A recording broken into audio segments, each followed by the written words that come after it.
So good morning, everybody. I am here today to talk about the infrastructure that underpins all the great work that the researchers, the scientists and the data scientists do. In effect, what we call the humble infrastructure providers, we often class them as the rock stars of the industry, the people that do the exciting things that get all the plaudits. I've had the opportunity over the last 15 years to work with many of the universities and research institutions, the likes of UCL, King's College London, Oxford University, Cambridge University and Wellcome Trust and the European Bioinformatics Institute. The common theme with those organisations is that they are fantastic at what they do. Their rock stars are exemplary. They're the best in the world. But when we look at the infrastructure that underpins the compute that supports the great work that they do, it's often very lacking. On the panel discussion this morning, we heard about the lack of 5G and 4G connectivity on a train journey from London to Cambridge. But when you go on a train journey from from France to Italy, you'll get a signal all the way through that train journey experience. And that's very true of the infrastructure within this country. We do not do that well. And we need to improve it to provide the right environment for our rock stars to do the job that they do and the output that they provide and provide greater output than they have achieved so far.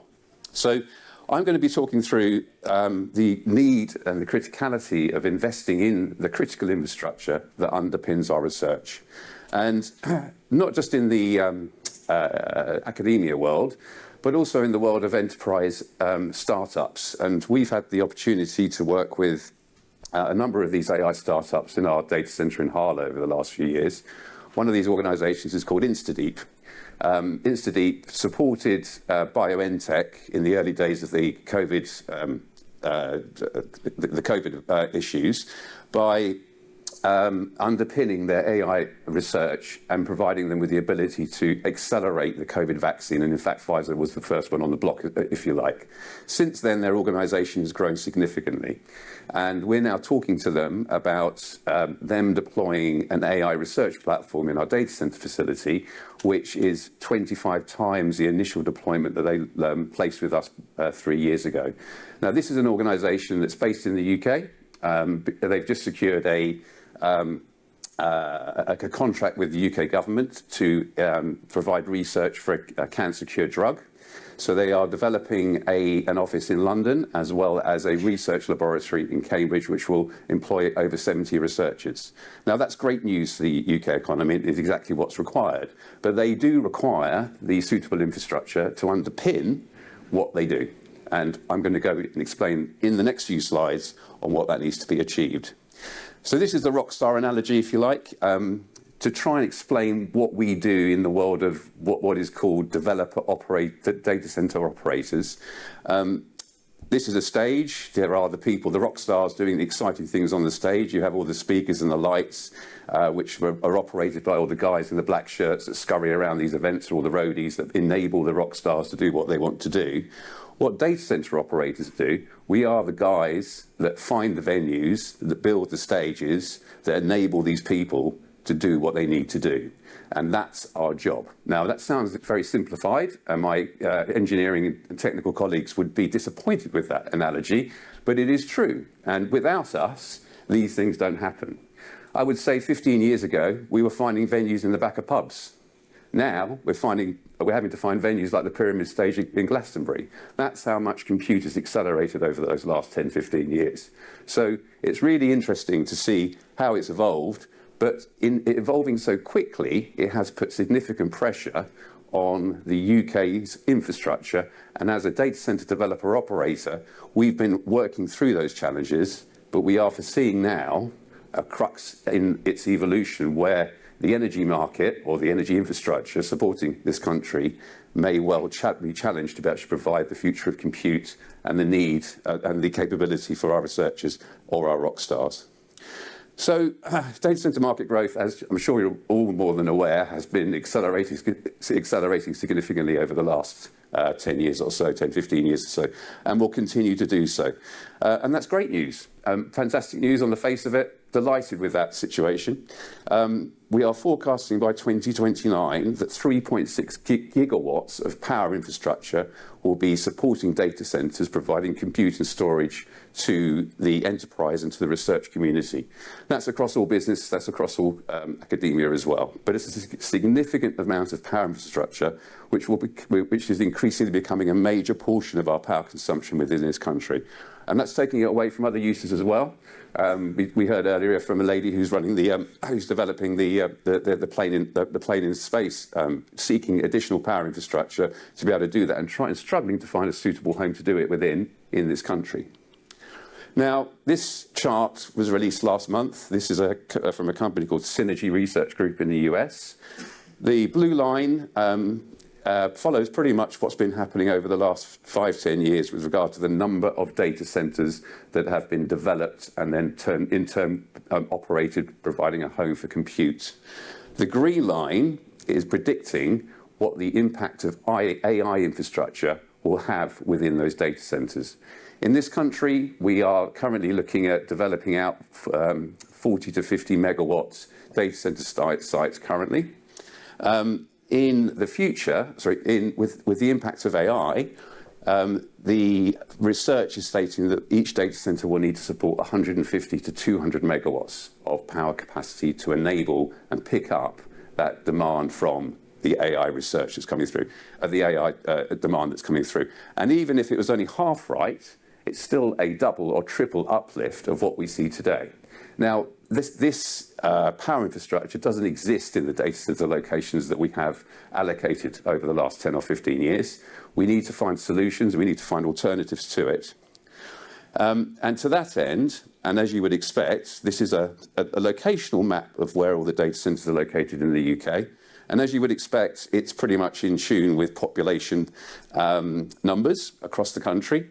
There is obviously a preference to around the southeast, as the panel discussed earlier before my presentation. But we have around 500 UK data centers. Most of them are within the M25. And over the last few years, it's become very clear that data centers are intrinsic to the UK and therefore part of our national critical infrastructure. Now, it all seems quite spread out and it all makes logical sense. But when you start diving into the detail, it becomes clear that the southeast is we are far too reliant upon data centers in the southeast of this country for a number of reasons. One of them is business resilience. UK PLC should not have all its eggs in one basket in data centers to the west of London. It doesn't make business resilience sense, but it is the reality. When you look at our neighbours in Europe, France, Germany, similar sized economies, they have 2 or 3 in the case of Germany, very clearly defined data center regions within their country. In France, it's Paris and Marseille, and in Germany, it's Berlin and it's Frankfurt. Now, why haven't we done that? Because we're so focused on London. And it's therefore clear that we need to change that. But when you look at the amount of megawatts of capacity and therefore compute capacity that's been located in that geography, and this is all west of London in 3 locations. This is Slough, this is Stockley Park, and this is Park Royal. And they're not very far away from one another. It's 25 miles between Park Royal and Slough. So when you think of all that compute being located in a very small geography, not only is it a business risk or UK PLC risk, but it's also consuming and sucking dry all the power from the local area. And therefore, anyone that wants to do housing developments or in very urban locations, they can't get hold of the power because the data centers have sucked it all up.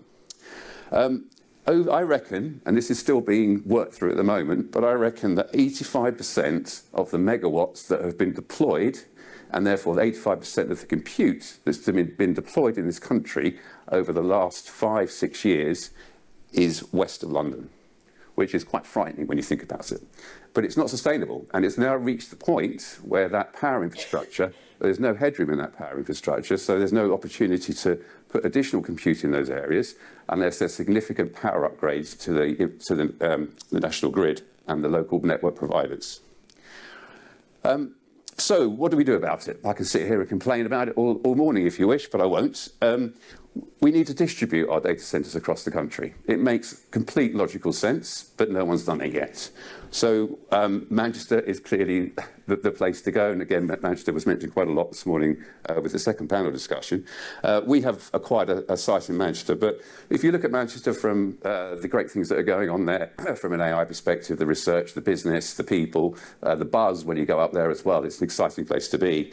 Our data centre is located in Stockpool. It's just it's a grotty old building at the moment. We're going through the planning application currently, but it makes logical sense for us to deploy infrastructure and therefore our counterparts within the industry in that location to balance up between the two northwest and southeast of the country and provide optionality for customers, but also to be able to invest in that geography and ensure that we can get the right resources from it and support and people from it. Planning is a really good way of starting to control the data center developer operators in some fashion, because it's not particularly well regulated at the moment. We believe, and this is happening in Holland, this has happened in Germany, where the government have put into place, or the governments in those countries have put into place a data center planning approach. So when we rock up in Manchester, or we rock up in a data center or in a new geography, or we approach the local authority and we speak to the local planners, they will actually have a reference point from government that they can read and understand, rather than us explaining to them what a data center is, which is often what we end up doing. There's nothing wrong with doing that, but they need to have the confidence by having something from a respected party that gives them some understanding of what should be expected of them when they're taking it through the planning application process. So a key thing I think that we as a data center industry need to strive for. Retrofitting existing stock, this is challenging, but there is a lot of that in this country. In fact, we are second to the US in the number of data centers and capacity that we operate compared to the rest of the world, which is a good thing. But we do have challenges therefore have challenges because a lot of the stock is aging. So retrofitting is something that needs to be understood. We can't just discard it and move on. That's not sustainable. And then we have the ever-present issues of increasing compute density, which is very apparent as the AI uptick is clearly demonstrating. But we must engineer the data centers to house AI infrastructure, rather than just doing a rinse and repeat of standard compute infrastructure that the industry has been guilty of doing for the last 5 or 6 years.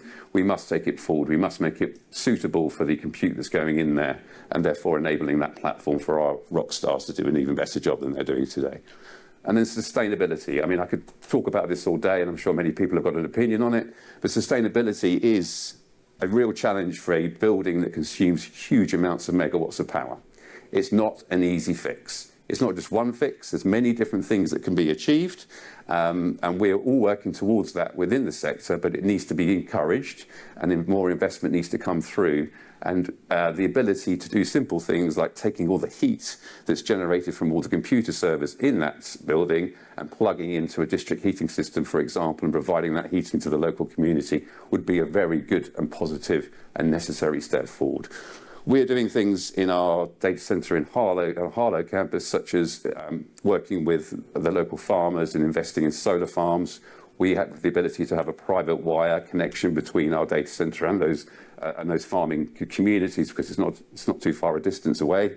But if you're in the west of London, in Slough, Stockley Park or Park Royal, there's very little farmland that you can do that on. So the options are limited, to say the least.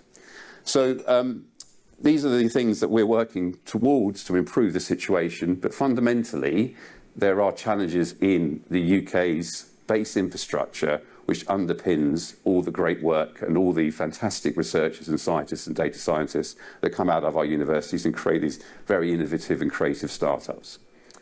I will stop there. Thank you very much.